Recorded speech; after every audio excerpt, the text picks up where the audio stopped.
Hey guys, welcome to this episode of the review. This is the review of Kamen Rider Saber episode 6. As always, I'm your host, the Frozen Oh, shoot. We're keeping all this in. As always, I'm your host, the Frozen Stratos. Here with me today we have... Cinder Blaze. And I'm the episode of the review of Aresol. Thanks, Aresol. We're keeping this in. Anyways, guys, we got done watching this episode yesterday so that you guys could comment on it, and we're going to respond to it in the review today. But before that, let's dive into our thoughts. And I thought it was fine. Like, not one of the better episodes, but it's establishing, like, the status quo of, like, hey, we're just gonna keep bringing more suits and more toys in for a while. It's like some of the writer room is like, you know what, this is pretty garbage. It's like, what do we do? Like, we might kill the franchise. It's like, just throw more toys at them. Just keep on doing it until you guys figure it out. I mean, it like kind of worked. I felt like this was probably my favorite episode of like Saber himself. Like he had a really good synergy with Slash, which like I felt like it was a lot harder for him to kind of like make the connections with like the other ones because like it's like he knew them from like a separate past life that we didn't see. But like for some reason, like even though he had amnesia and stuff, he acts like he's kind of like known these guys like forever and stuff. Like the way he's kind of like super casual with them. Mm-hmm. But when we kind of like focus in on like how he's an author and like this guy's kind of like the keeper of the library, so they're kind of like recluses and like in themselves, like they're like kind of like absorbed in the books and all that stuff, and like they kind of like a pretty good synergy that way, like them kind of being a little isolated from everyone. So yeah, I mean, I definitely like the stuff we got with them, and if the whole episode surrounded that and then more of setting up Blue's stuff, then I feel like this could have been a stronger episode. It's just then we had to do the Three Little Pigs book, and then also we got to introduce this new rider. Our schedule's kind of packed, dude, so I guess we're just gonna have to push Blue to later. Yeah. And it felt, I mean, like, we were talking this at, after recording last week, but it was like... You mean yesterday? Yeah, oh, shoot. I said last, yeah, yesterday. Because last week felt like two episodes smushed together, and this week, at least for Blue and the editor, it felt like those two, their story was just sort of wholesale cut out of that, and just we're getting only the highlights because it looked like completely different clothes for at least the editor, and it felt like we should have been moving. It felt like whatever the second half of the episode that got chopped out was supposed to lead more into this, and this is like them roughly smoothing that over without the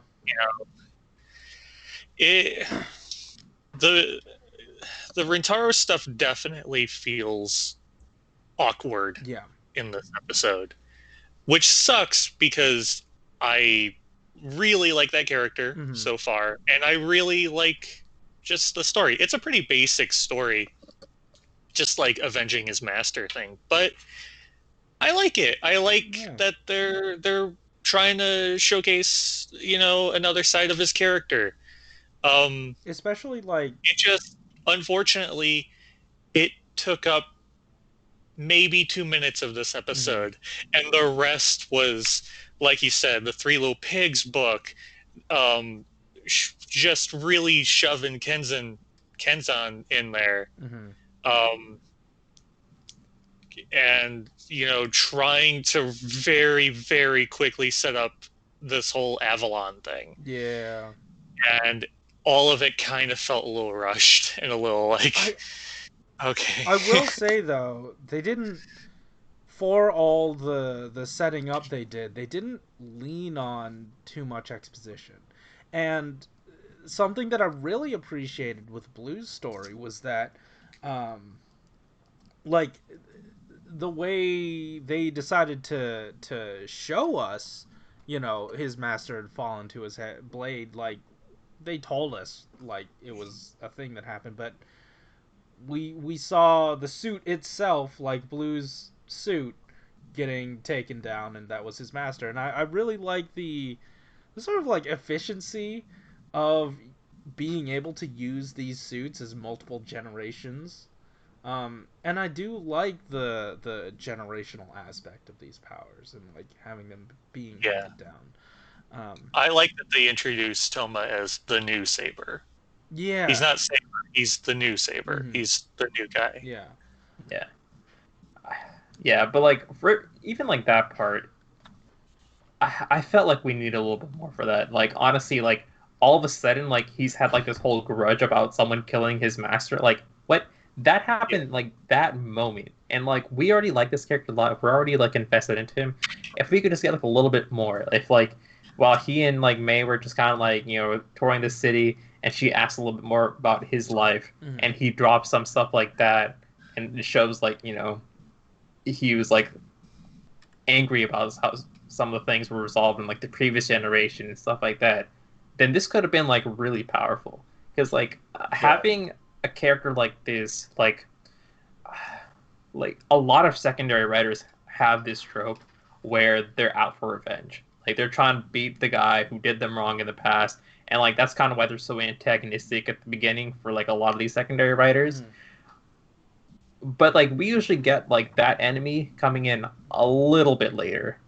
But this is like only episode 6, and considering how jam-packed these episodes have been, like you can't even count like 3, 4, and 5 because they weren't even like Blue was barely even in them.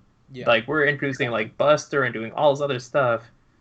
So having such like a dense like plot like from episodes like or for Blue's probably second or third episode feels like a bit too much at once. Yeah. The most we've gotten building up to this was in like episode 2 for a second. There was a second where he was like, he mentioned how like past swordsmen had died and how there was a lot of them who had, fallen, and he looked sad. And that was it. That's like all we've gotten as far as like trying to establish that there's something more eating away at him. It wasn't until now that, like you said, we got the stuff about his master. Yeah, but to be fair, episode 6 is still pretty early, to start this motivation. I mean, like, if it's messy now, we might still be able to like work backwards and unravel it a little bit more, just to smooth that out a bit. And I feel like for at least these past 2 weeks, it's just felt like corporate meddling has reshuffled a few episodes. So I'm willing to be a bit more forgiving of it, like of the story, just because some of these things are out of the storyteller's hands. You know what I mean? Yeah. And to be fair, Zooos, is that his name? Zooos? Zooos. Is it supposed to be like Zeus, but with a zoo, like 3 O's? 3 O's. Yeah. There's 3 of them. Count the O's. 1, 2, and 3. Yeah. Backwards. To be fair, he did pretty much just completely no-sell all of Blue's attacks, and just ran through them. I'm hoping, because like you just said, Alex, like they introduced the villain for Rintaro this early. I'm hoping that whatever the power-up for him is, Zeus doesn't go down to it. Yeah, me too. so that you can keep that like, oh, he's still out of reach. Mm-hmm. He's still someone that he has to like catch up to and overcome. And he put him to shame this week, and that was interesting. Like, you're trying to sell this guy's toy, and you're like, nah, you know what? We're just gonna beat him to the ground. Fuck you and your toy sales. Yeah, but like it feels so weird that it was him doing it. If it was like that random dude, like that random cool looking dude that they summoned beating him, then like I would have been a bit more forgiving. But like these are the guys who are just like brooding around in like that freaking club room. Yeah. Like I honestly had like zero respect for that dude, and he's just been getting worse every episode. And then like he goes and beats Blue, and he beats him like that. Like he's not even a cool character to begin with, and I'm just like, man, what the hell? The suit helped, honestly. Like for me, the suit helped because I could disconnect the characters a little bit more. But with these wardrobes, every week we're finding new things to dislike about the same clothes. Yeah, like honestly, I felt like these characters probably would have fit a little bit better if they were older. Because like these guys feel like villains from like a past generation. That's true. And like, why don't they just make them look like that? Like if we heard like he was like the king of like the beast, or the magic beast, and he was like an older dude, not like too old, but like maybe somewhere around like Buster's age, and like a bit like more like hulking and opposing, I think I would have been fine with it. And like them kind of like, but yeah, like they're like new generation as well. But I mean, they could be, and if they go into that, then maybe I'll be a little more okay with it. Like just how the Kamen Riders are inheriting powers from their predecessors. If the villains are doing the same and they're just kind of trying to work out whatever the heck is going to happen, all right. Like I guess some of their actions are like trying to prove themselves, but Zuo's already said that he beat the previous Blue form, so it's like just it just doesn't he needs to look more seasoned. Yeah, I feel it. Or at the very least, dress him like an adult. We haven't gotten like the true child of that group yet. The one who wears clothes that just doesn't fit. There's also one dude that just refuses to cut this much of his hair. Oh, that part, honestly, that part of the episode could have been completely cut out. Yeah. Like, that Avalon stuff should definitely have been like an episode like 8 or 9 type of thing. Like, why are you just like putting that commission like right now? Mm-hmm. Like we've said this for a while, but they still have yet to establish like a really good status quo. Yeah. That isn't just introduce new thing every week. Yeah, but they have introduced like a lot of like, world building. Like I will give Saber some credit for that, and like it really sucks that they had so much going into like Blue's kind of like first major conflict. Like we have Buster, who's a swordsman from the previous generation, who's seen a lot of his comrades go down. He would have been an interesting character to have to kind of give some exposition onto like what's happening. And then we also have Espada, whose father has turned to the dark side, and like just having like their kind of views of the previous generation kind of like mingling in with like Rentaro, who's lost the person from his previous generation. I think like we had so many things kind of like going for it, and could have had like a really properly paced good episode. So what you're saying is everything Green Dude related did not fit. I hated that character from the second we saw him in the preview. Like, he was just a trope. And when we see him, it's like the director told him, it's like, that trope? You're going to take it to 11. And it's like, that brain you have? Just pretend you don't even have it. And it's like, he is so obnoxious. and so unnecessary. Like, he was talking about how his spot is an idol and everything, and they barely interact. Like, he ain't far away. He's like 10 steps away, and they don't even like interact in any meaningful way. Like, if you're gonna set him up as someone who's like attached to these characters, do that. Like, why was that so hard? I will say part of why I really liked Toma this week is because he was so annoyed by Gon. Because he's an asshole, and he's like, but he's like a little kid asshole. You know what? That was weird, but you know he's. Wasn't even thinking about that until you. Anyway, he's like a kid who doesn't realize that what he's saying is rude, so he just says it, and I'm glad that like he's not necessarily getting a pass from it. Like, Toma's clearly just annoyed by this guy. He at one point he's like, "Dude, you gotta chill out with all this strength stuff. It's ridiculous." So in that sense, like, it's a little bit redeeming for me, but as a character on his own, he's very frustrating and he's very exhausting.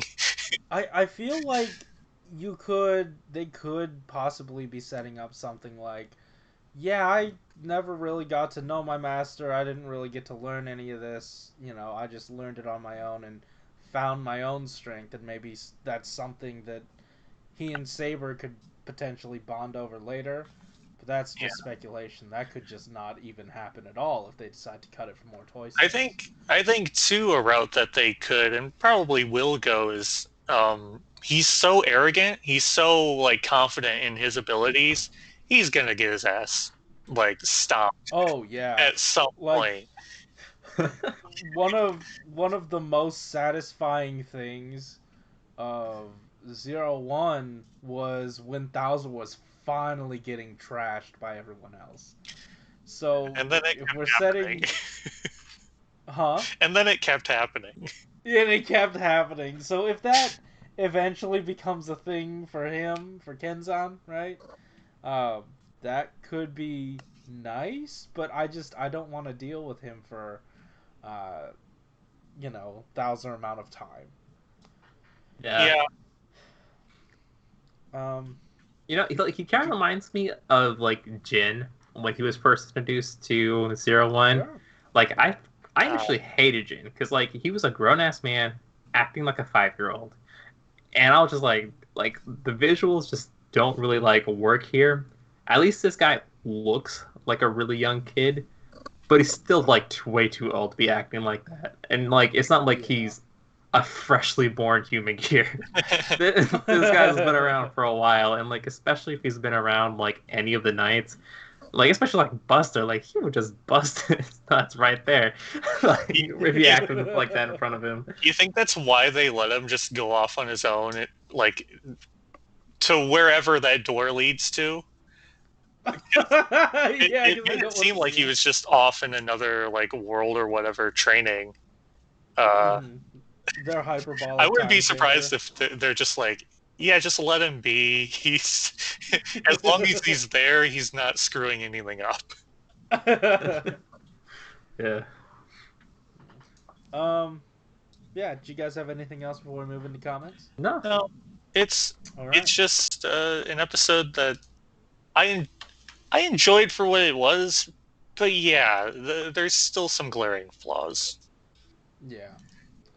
All right. Let's move into some comments. The first one comes from Double the Unknown, who says, "Don't know if it's the writer or director, but whoever decided to have abrupt cuts between scenes in these last 2 episodes needs to stop. Rintaro getting his 3 volumes first is no surprise since he was the first to have 2 of his volumes, and Toma just got his 2nd volume last week. The pace is awfully fast, as we are already going to Avalon next episode when they have been talking about Avalon like it's this big event. of the first arc, which usually isn't carried out in Rider until December. The biggest problem, though, is that none of the events in these episodes feel connected.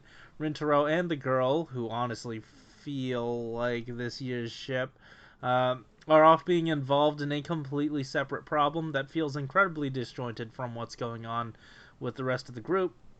Despite Kento being part of the main action in this episode, he also seemed unengaged in what was going on and was merely here to fuel the rivalry this new guy wants to start.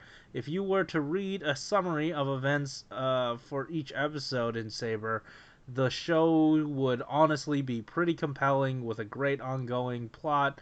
However, the episodes themselves are poorly executed, which makes it feel like the writer's plans just don't translate well into a weekly television series, and in parentheses, and instead would fit better into a novel. I don't know. Yeah. Like, I feel like studio meddling is just not letting them have the time to let the story breathe. I do think that's part of it. Yeah. Absolutely. Because like they gotta sell toys, and that is like their main priority. And sometimes it meshes well with a series, and other times it is very glaringly in the way. Yeah, and like you were saying, the pacing is weird, the editing is weird, and it is because it felt like something larger was suddenly stitched down to something smaller, and like once again, that's why I'm able to forgive it, because like I'm sure their intention did not get to make it to the screen. Yeah, Ken sounds like this is way too glaring of a for a commercial. Yeah. Yeah. Anyway, let's move into the next comment. Rajik Rasul, who says, "Man, the Green Ninja ticks me off.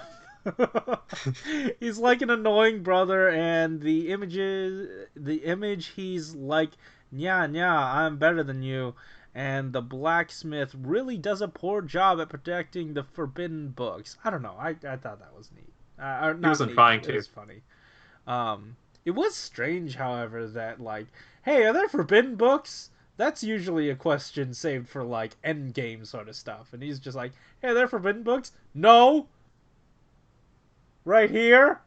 And then they just find the one. Like, you'd think that there would be more forbidden books, but I don't know. Yeah. And the rivalry between Saber and Green Ninja feels forced, all because he's a childhood of his idol Espada, Lightning Dude. What I like about this episode, that it has riders before them taking the mantle of Blades or Saber. It's kind of like All Might pass one for all to Izuku. Next week looks like Saber going to the place where he got the name Saber, because, you know, King Arthur, Fate Stay Night. Looked like Rintaro is going to his secondary rider ancestry by being vengeful. Like the great Isamu Fuwa said, I don't need laughter, all I need is rage. Yeah. And that didn't really last that long. Yeah. I did not know, I guess I wasn't paying enough attention. I didn't know that Green was challenging Saber because he had a friendship with I don't know if that's necessarily why he was challenging him. It definitely distracted him in the middle of the challenge. I think Green's just a dickhead. Yeah, I agree. I think that's just it. I do want to leave with at least one positive note, though. The scene of like him running on I guess the rails of that bridge, like toward the dude, and like hopping over the little pedestal things and then slashing. Oh, I loved it. Oh yeah, he had cool fight scenes. He did. Oh, Yeah. yeah. And to what Alex said during the watch along, or maybe it was after, really sucks that his character does shine through in some of those moments. Yeah. He talks a lot too. Like it just, I'm like the general noise that he makes is like really annoying. And I thought like for this fight scene, I think he should have like either beat like a more impressive enemy or at least like not focus too much on the piranha because he took way too long beating that thing. I forgot the piranhas were even a thing. Oh my god. Yeah. Dude, I went back to like just skim the episode. I did not realize how long Kenzan stuff was. Yeah. It's half the yeah. episode. Yeah. And there was a new piranha lady. Like, yeah, they've just glossed over. Yeah. Anyway, this episode is longer than the episode itself, so we're just gonna move on into the outro. Let's get, guys, thanks for watching. If you like this episode, hit the like button and subscribe if you want to hear more from us each week. Tell us in the comments down below what you thought about our thoughts about your thoughts about this episode. And also, while you're down there, there are links in the description down below to how you can help support the Black Lives Matter movement by donating money, signing petitions, whatever you do, as long as you do it. It absolutely helps. And there is an end card that has a playlist full of videos that donate their ad revenue to the Black Lives Matter movement. So go ahead and click through that in the end card if you are so inclined. Thanks for watching. Keep it. Yep. See ya. Bye. You picked just the most inopportune moments to post those pictures. Yeah, like I'm just like skipping through the arrow keys and like they're not the best of moments. And they just make those faces like frequently.